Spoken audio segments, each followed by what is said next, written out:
Hello friends, मैं विजय कुमार और आप सबको बहुत बहुत स्वागत है हमारे इस यूट्यूब चैनल में। दोस्तों हम लोग बात करने वाले हैं क्लास 10th का बहुत ही महत्वपूर्ण प्रश्न के बारे में आज चर्चा करने वाले हैं दोस्तों, जो आपके एग्जाम के लिए बहुत ही महत्वपूर्ण है। तो प्लीज़ इस वीडियो को पूरा अंत तक देखिएगा और साथ ही साथ आप नए हैं तो प्लीज़ इस चैनल को सब्सक्राइब कर लीजिएगा और साथ ही साथ बेल आइकन को भी दबाइएगा ताकि हमारा हर एक वीडियो का नोटिफिकेशन आप तक जल्द से जल्द पहुँचती रहेगी। दोस्तों यह जो सभी क्वेश्चन है सभी अति लघुतरीय क्वेश्चन है दोस्तों, जो आपके एग्जाम के लिए बहुत ही महत्वपूर्ण है दोस्तों। अति लघुतरीय प्रश्न जो आपको बहुत ही छोटे छोटे एक दो लाइन में आप 2 नंबर का क्वेश्चन है, 2 नंबर का क्वेश्चन में 7 क्वेश्चन में आप दिया गया जो आपके एग्जाम के लिए बहुत ही महत्वपूर्ण है दोस्तों।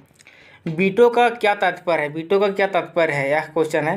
बोल वीटो निषेधाधिकार, इस अधिकार के सहारे एक ही सदस्य की असहमति किसी भी प्रस्ताव को खारिज कर सकता है। जैसे देख लीजिए, अभी हमारे पूरा विश्व में 5 लोगों के पास वीटो पावर है।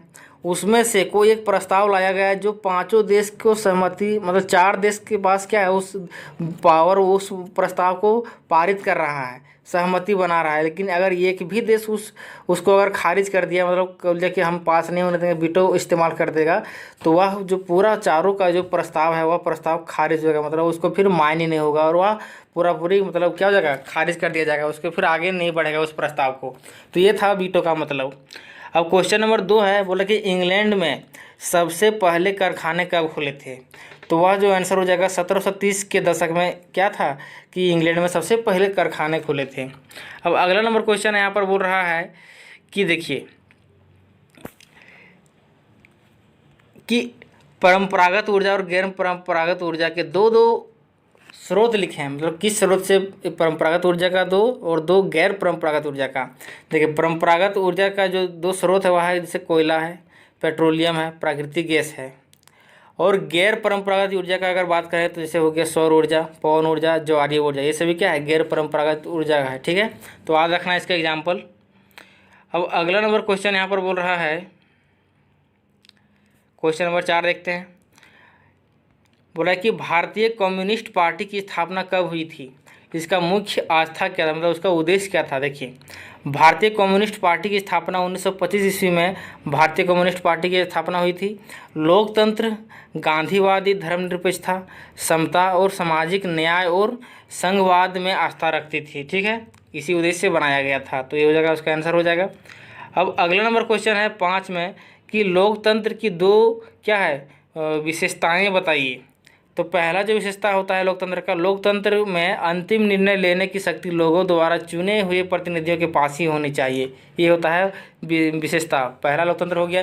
दूसरा हो गया लोकतंत्र निष्पक्ष और स्वतंत्र चुनावों पर आधारित होना चाहिए ताकि सत्ता में बैठे लोगों की जीत हार का समान अवसर मिल सके। मान लीजिए यहाँ पर पहले से निर्धारित नहीं होना चाहिए कि यही जीतेगा यही हारेगा, कि जब स्वतंत्र रूप से चुनाव होता है तो उसमें सभी तरह के वोट लगते हैं, कुछ विपक्ष में कुछ पक्ष में, तो उसमें जो जीत के आता है वही का उसका समान अवसर मिलता है दोस्तों। तो ये जगह 2 लिखना है, मुख्य विशेषताएं थी लोकतंत्र की।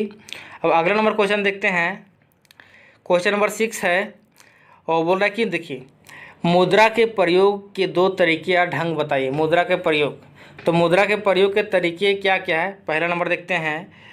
पहला नंबर है हमारे पास कि मुद्रा का प्रयोग अनेक प्रकार की चीज़ें खरीदने और बेचने में किया जाता है। पहला पॉइंट हो गया मुद्रा का प्रयोग। दूसरा पॉइंट हो गया कि मुद्रा का प्रयोग विभिन्न प्रकार की सेवाएं प्राप्त करने में भी किया जाता है, जैसे डॉक्टर की सलाह लेने में, वकील से परामर्श लेने में। तो वही हो गया मुद्रा का अलग अलग 2 उपयोग। तो अगला क्वेश्चन देखते हैं, लास्ट क्वेश्चन। बोला कि देखिए विश्व व्यापार संगठन के क्या है 2 कार्य लिखें। 2 क्या लिखें? 2 कार्य क्या क्या हो सकता है? देखिए पहला नंबर बोल रहा है कि विश्व व्यापार संगठन में व्यापार समझौतों को कार्यान्वित करना। मतलब विश्व व्यापार संगठन क्या बोलता है कि व्यापार के बीच में जो समझौता वगैरह होता है उसको उस पर जोर देना है। दूसरा पॉइंट है कि देशों के बीच व्यापार संबंधित बातचीत के मंच के रूप में कार्य करना। दोस्तों जब देशों के बीच में व्यापार, देखिए विश्व संगठन WTO की बात होता है कि एक देश दूसरे देश के पास क्या करता है, जो व्यापार के रूप में जो तरीके होते हैं, तौर तरीके, वो सब के रूप में वो एक सब निर्धारित करता है। ठीक है, बातचीत के रूप में कार्य करने से वो अलग अलग देश हम लोग सप्लाई करते हैं, कैसे करते हैं, उसमें एक WTO का बहुत ही बड़ा रोल होता है। तो इस तरह से क्वेश्चन नंबर 7 है। 7 क्वेश्चन जो वो थी बहुत ही महत्वपूर्ण क्वेश्चन है दोस्तों। आपको क्या करना है, देखिए स्क्रीनशॉट भी ले सकते हैं, वो अच्छे तरीके से ले लीजिए स्क्रीनशॉट, जो आपके एक बार तो जरूर पढ़ लीजिए, ताकि किसी भी तरह से क्वेश्चन आ सकता है। इसी तरह से बहुत ही इंपॉर्टेंट क्वेश्चन ये भी है। चलिए मिलते हैं नई वीडियो में।